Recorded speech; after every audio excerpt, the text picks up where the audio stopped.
Children and loved ones fight because they love us. I'm Rob, and it's yes time.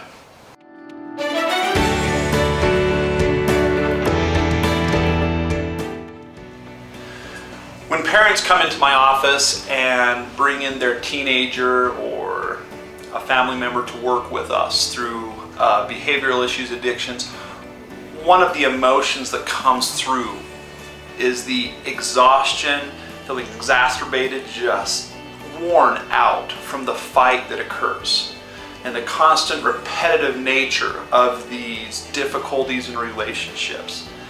And one of my favorite things to tell these parents and these loved ones is they fight because they love you. And I've had parents that'll look at me with those wide eyes like, what are you talking about? And one parent specifically had been through the ringer for years and years, and their older teenager, they'd just been at odds and they felt disconnected from each other, and whenever they communicated it seemed like it was always a fight. So when I said this, that they fight because they love you, it was really hard for them to buy into that. But think about it. Why do we fight? We either fight to protect ourselves, or it's like a playground fight with two kids at school. They want to be protected or to be seen as more important or as more of an alpha in the group of people, or whatever it might be. It's because they're looking for connection, they're looking for validation. Now, when we're talking about fights within our own family systems, when we're talking about a fight with your child, who are they more connected with than you? Probably nobody. The lifelong nurturing and taking care of, putting band-aids on their wounds, that's been you. And you have that closest connection. So fighting is a form of communication. It's a form of them trying to be heard, of them trying to gain precedent. Sometimes it's totally illogical and it doesn't make any sense. And as a parent, that can be so frustrating because you have that insight, you have that parental insight, and you can see how and where things need to go for your child, yet they're not catching that and they're not logically seeing that. And so, like we talked about in chapter 7, there's a lot of resistance, and it becomes very difficult to roll with that resistance and to show that empathy in those situations. But what happens is when we disengage from the fight, and that's what this module is all about, is disengaging from the fight. It creates an atmosphere and an environment where we are rolling with resistance, where we're not putting them on the defensive, where they feel like they have to keep swinging until they're victorious or until they run away because they've been defeated. And when a child feels totally defeated, it hasn't helped them progress through their behavioral issues, or even progress through something that's not an issue. It could be something that they're just frustrated with, like friendships, or just doing a little bit better in a sport or in a subject in school or in their work environments or whatever it might be. And so learning to disengage from that fight and to patiently and humbly take that moment to hear them becomes a key, if not one of the greatest keys, in connection and relationships, where you can have that influence in behavioral change. So let's take a minute and go back to the two-part brain. We have the prefrontal cortex and the limbic system that we talked about in module 1. And if you need a refresher, take some time, go back and go through module 1. That limbic system is where the fight or flight mechanism is housed. And when I meet with a client for the very first time, what I will do is I will go through that presentation of how that two-part brain works. And I'll do an analogy of a grizzly bear. And I call this fighting grizzly bears. And it goes back to when I was in college. I had a biology professor who used to be a park ranger up at West Yellowstone, and he talked about how he had been trained in his service in how to survive a grizzly bear attack. And he would say, you can't run from a grizzly bear because they can run up to 30 miles per hour. They can knock over a lot of trees, and they'll oftentimes wait you out in that tree. He says what we were taught to do is when we were attacked, when it was imminent, first off, we needed to disengage from the threat. So slowly back away, but if they aggressively pursued, then you play dead. You disengage from the fight. And what he talked about is how he had been attacked. He had come upon a grizzly bear, just suddenly, and it was so sudden that both of them, the grizzly bear and my professor, were startled. And he talks about how that grizzly bear started charging him, and he didn't have time to pull out his bear spray. Wouldn't it be nice if we could have that bear spray in every situation in our lives? And an aside is, we often want to pull out the bear spray when we're fighting with our kids and just do I'm the parent, you're the child, listen to me and obey. I call that bear spray. So when we pull out the bear spray in our relationships with our children, when we throw that forceful attitude at them, even though we are the parent and we do desire for them to respect us, when we bear spray them, it might produce short-term results, but long-term that relationship will be just as severed, if not more so, as those transactions continue. The more we use bear spray, the more distant our children will become from us, the more scared they'll become in engaging in those conversations. And as we've talked about, creating an atmosphere where they will engage in those conversations, where they will feel safe to come to us and engage in those conversations, which can start turning into fights at times, which is why it's kind of scary. But when we learn how to navigate that and don't pull out the bear spray, then it becomes safer and safer for them to start disclosing and working through their issues with us. Now, back to my professor. So he learned that he's supposed to go into the fetal position and surrender. In other words, not fight. Let his enemy, let this grizzly bear know, I'm not going to fight you. In fact, I am no longer a threat. And that's the key to playing dead in a grizzly bear attack, is so that you are perceived as no longer a threat.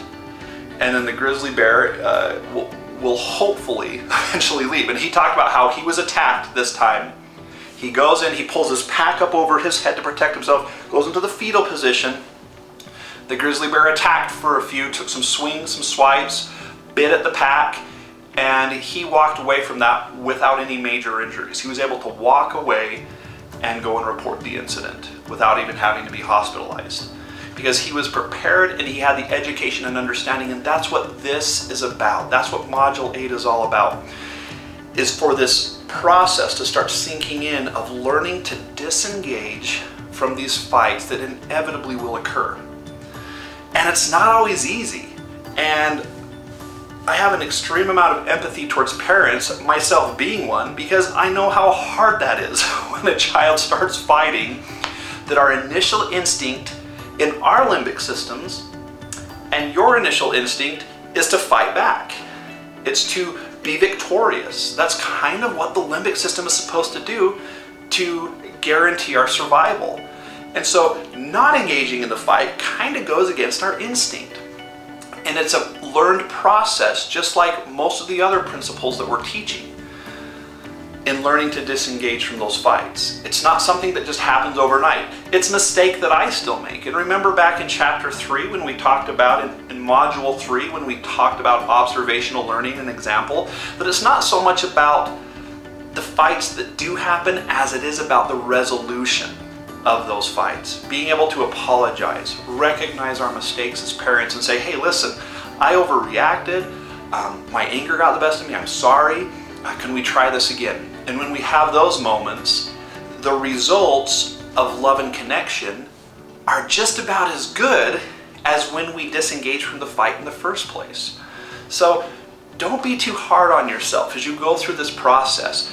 Take time, learn, experience. When you have a fight and you say to yourself, ah man, I wish I would have just disengaged from that fight. Well, yeah, that would have been the ideal, but the fact is that we don't always perfectly disengage from fights.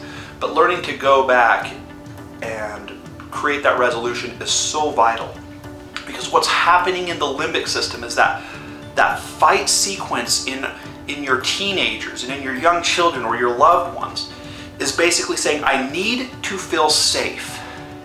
And in order for me to feel safe, my point of view has to be heard, and I need to be victorious in this transaction. And so victory can be classified in different areas. Victory can mean that I won the fight with my parent, so take that. It can also be that I felt connected with and loved and heard. It doesn't necessarily mean that there has to be a winner of a fight for there to be a victory. And that's kind of the key to this principle, is learning to connect and to achieve those victories through connection with our loved ones. And oftentimes, when we're used to those fighting patterns within our communications, for example, I've had many parents say something along these lines. It seems like every time we have a conversation, it turns into a fight. So we call these cyclical patterns. Therapeutically, we call this homeostasis. It's something that we get used to. It's the same reason why we brush our teeth the same way every day, why our body goes through a sleep cycle every night. Our brain, our limbic system, works in cyclical patterns. And so when the cyclical pattern is fighting, when you begin to disengage from that fight, oftentimes that will confuse the system.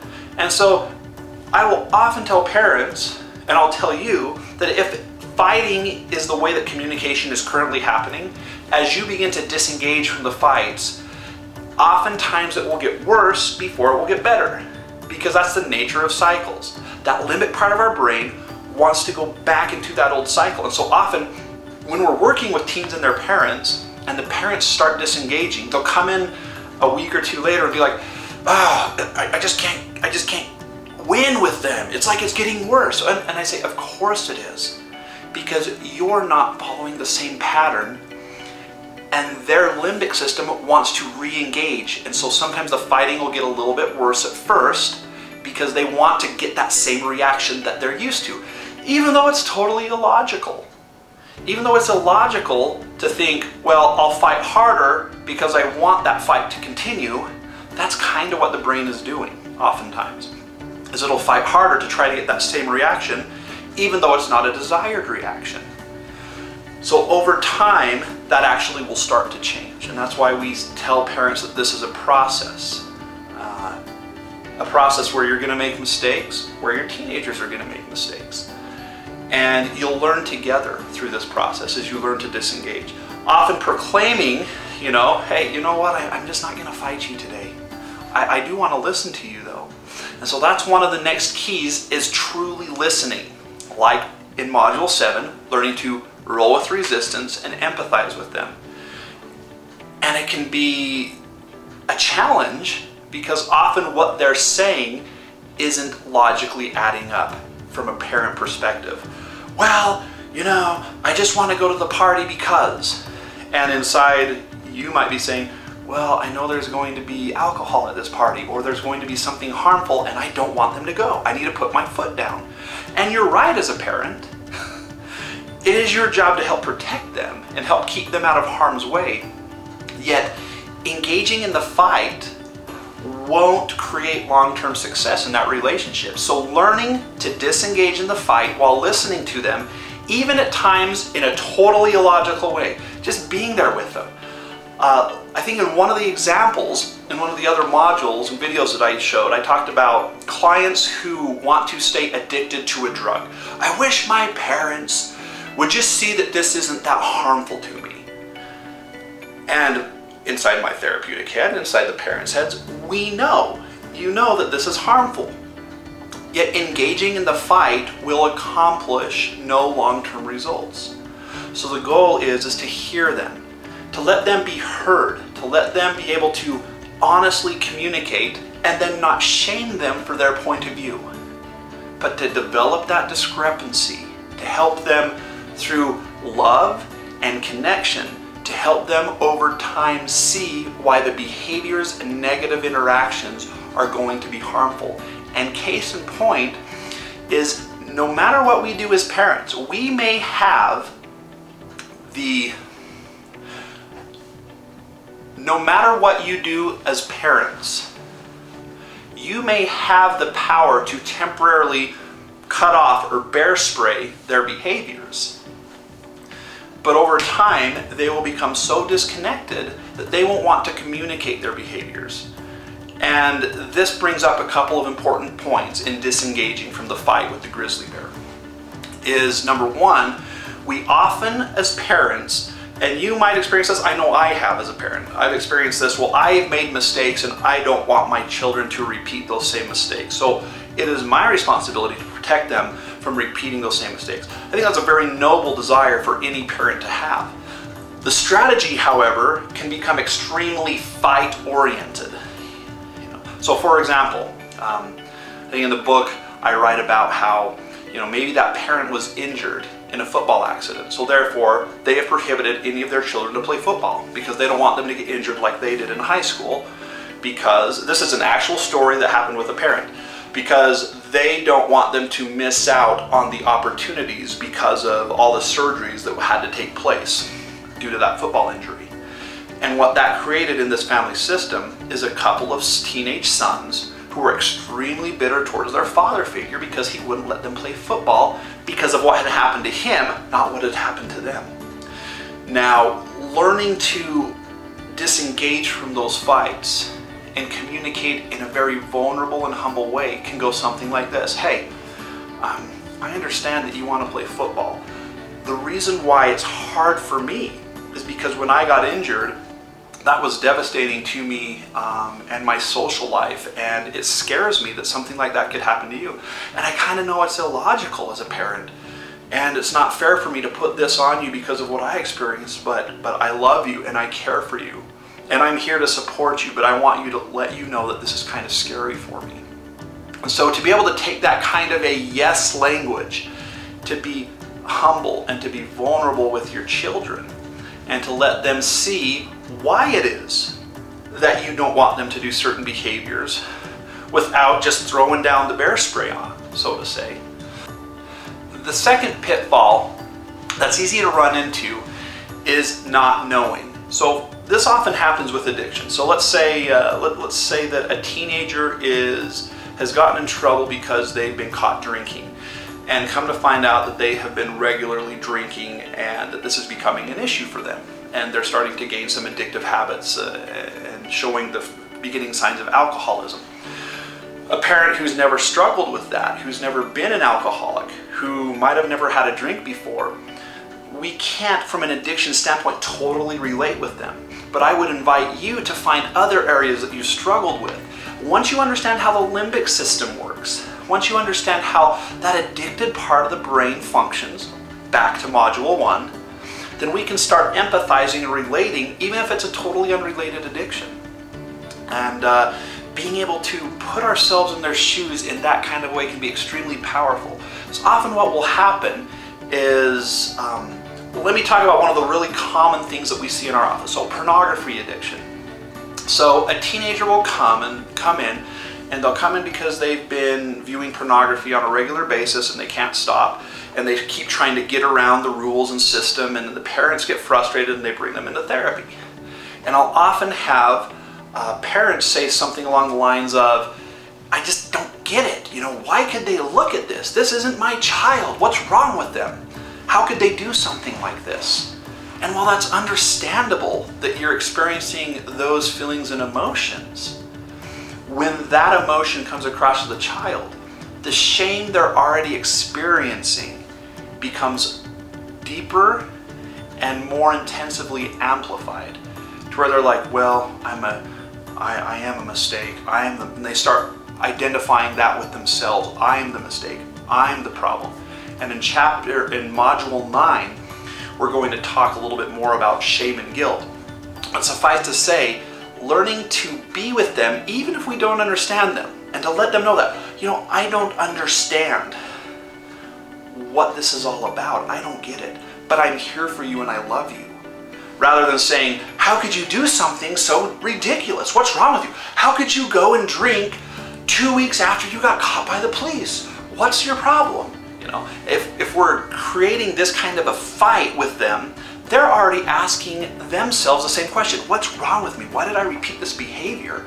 Because what we do know is that their limbic system is being hijacked to continue in addictive behaviors, and what they need is to be able to be accountable to someone and to feel unconditionally loved, to feel connected with, so that they have that connection where they have this experience where that no matter what they do, they know that someone loves them. and they know that someone cares for them. Now, I want to be very careful to not say that we should just lay down as parents and say, well, I'm going to surrender, so go and do what you're going to do. We call that flight. Fight or flight can be just as damaging in a relationship. If we totally disconnect ourselves from that relationship, if you were to say, you know, because of your addiction and I just don't get it, I'm just not going to deal with it at all. And oftentimes when parents bring their children into therapy, I will experience that kind of a disconnection, and it's sometimes extremely difficult for myself as a therapist to bring the parents into that relationship. So the parents are like, oh, this is your problem, deal with it, Mr. Therapist. And I can understand, because it gets exhausting with some of these behavioral issues. And if there is deep addiction or these deeper behavioral issues taking place, I do encourage that a therapist is seen. But with the ideal that the parent and you as a parent are going to be working alongside them through the process, occasionally coming into session, at least occasionally. I've had some parents that come in almost on a weekly basis, and that relationship gets to the point where the addiction's being discussed, where the processes are being discussed, but the parents aren't helicoptering or controlling the issue. They're there as a support. That their child knows that they have someone that they can be accountable to, who's not going to bear spray them in the face every time that things are difficult, but that there's also going to be boundaries and healthy rules in place. But that the first precedent is that they're loved. And when I have parents interacting with the children through a therapeutic process, that's when it's always the most successful outcomes. Always. 100% of the time, when a parent is working with their child through the therapeutic process, is when I see the greatest success rates and outcomes. So one more quick story. My wife, who's a fantastic example to me of these principles, had a disengage from the fight experience with one of our daughters recently. We have a rule system in place that there are certain things that need to be done. We call it a leveling system, and the kids have to do certain things to get to their next level, which opens up their privileges, you know, to play a video game or to go with friends, or to, in this situation, it was to go to get a milkshake. And so all this work needed to be done around the house, and all the kids were participating and engaged. And my wife approached one of my children and said, doesn't seem like you're engaged in the process. You know, is there something that I can do to help you? And she says, no. Okay. Well, we're going to be leaving as a family to go get some milkshakes once everyone's done. And then when we get back, we have these activities planned. I know. My wife just sat there and said, okay. So are you going to get your jobs done? And literally, my daughter looked at her in the face and said, no. And the first instinct that my wife had was fight. I need to be victorious and get this principle across. But as we've been practicing these principles within our family system, my wife remembered, okay, disengage from the fight. Okay, well, we're going to be leaving in about 20 minutes, and those who have their things, who have their responsibility, and then when we get home, we're going to do X, Y, and Z activity, and those who don't won't be able to. I know. And so my wife disengaged. She walked away. My daughter didn't do her jobs. They went and they got milkshakes. She didn't get a milkshake. She pouted a little bit about it, but she knew. The rules had been clearly defined. There wasn't a fight. There was no fight that took place. When my daughter whined, my wife said something like, yeah, that's sad that you made that decision, but I understand how difficult that is. So she empathized with her that she couldn't have the milkshake. And when they pulled back in the driveway, the first thing my daughter said was, okay, Mom, can I go back in and get my jobs done really fast so that I can participate with the family the rest of the night? And it was awesome. My wife was like, wow, you know, I didn't have to engage in a fight or go through this process by disengaging. It doesn't always work out as cut and dry as this. But again, this daughter is under 10 years old. The older they get, the longer sometimes, not all the time, it can take for them to re-engage in those processes. For my 8-year-old daughter, she re-engaged very quickly within a matter of 2 hours. She saw, okay, I don't want to experience these consequences. I'm not threatened. I feel loved. Okay, I'm gonna go get my stuff done. And she did. So in conclusion, disengage from the fight. learn from the mistakes that inevitably will be made when the fights do occur, to go back and resolve that, to teach through example that even though you might have engaged, you can apologize and show how resolution takes place. Also, to be patient with yourself through this process. You know, I have parents that will come into my office and sob as they go through this process, because the deeper that we engage, the more emotionally connected we become. And as we see behaviors take time to change, as you see a child continue to struggle and you continue to stay engaged and not give up and to stay connected, there will be times where some children change fairly quickly and others will take time and go through that long process. And I empathize so deeply with you as parents who go through this enduring process. And I commend you and I honor you and respect you to the highest degree for not giving up. Because really what the goal is and what the point of this whole process is it's about learning to dance with the grizzly bear. It's about learning to join with them so that that grizzly bear, or whatever that problem or issue it is that our teen or child, loved one is facing, that they will feel that unconditional love, that they will feel that connection with you, so that they'll feel safe and you'll feel safe, and where that dance will start occurring. And it's a beautiful thing as that happens within the relationships in our lives.